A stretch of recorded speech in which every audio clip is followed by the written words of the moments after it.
लोग गेहूं निकाल करके लोग खाते थे। उस समय कोई देवी देवता नहीं आता था किसी को बचाने के लिए। आज जो भी आ रहा है तो संविधान ही आपको बचाने के लिए आ रहा है।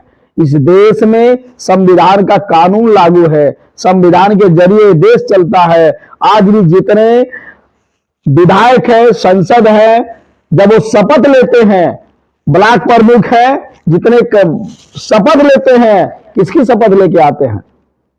संविधान की शपथ लेके। उसे चाहूंगा अगर देश में अगर हिंदू राष्ट्र मांग करने के बजाय देश में एक समान शिक्षा की मांग कर दिया जाए तो बेहतर हो सकता है हमारा देश।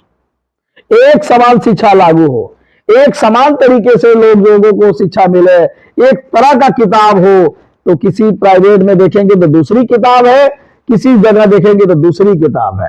बात के लिए जागरूक होना पड़ेगा। सभी को समान शिक्षा नहीं है। अगर समान शिक्षा लागू कर दिया जाए तो हम आपके साथ हिंदू राष्ट्र की मांग करेंगे।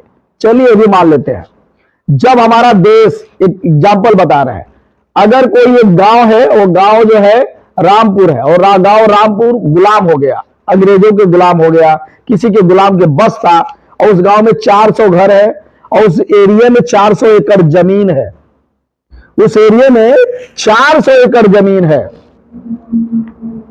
और जब गुलामी से आजाद पाता है और 400 परिवार रहता है तो सभी को बराबर एक एक एकड़ आना चाहिए जमीन की? नहीं आना चाहिए? आना चाहिए, 100% आना चाहिए।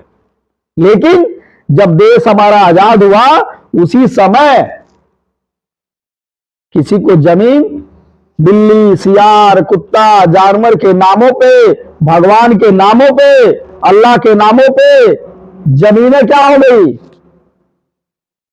उनके पास एक्वायर हो गई।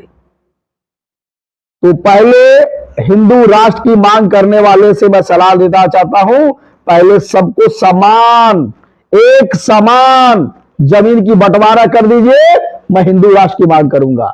एक समान शिक्षा दे दीजिए, मैं जमीन की बंटवारा के साथ आपके साथ रहूंगा, समान हिंदू राष्ट्र के साथ रहूंगा। लेकिन एक समान शिक्षा नहीं देंगे, एक समान आपको जमीन नहीं देंगे, एक समान आपको ज्ञान नहीं देंगे, एक समान शिक्षा पे व्यवस्था पे लागू नहीं कर सकते, लेकिन हिंदू राष्ट्र की मांग जरूर करेंगे। ऐसे मांग करने वाले देश के तमाम ऐसे नेता, ऐसे मनुवादी व्यवस्था के लोग जो मनु का संविधान लागू करना चाहते, जब मनु का संविधान लागू था तो क्या क्या लागू था एक बार आप जरूर पढ़ लीजिएगा।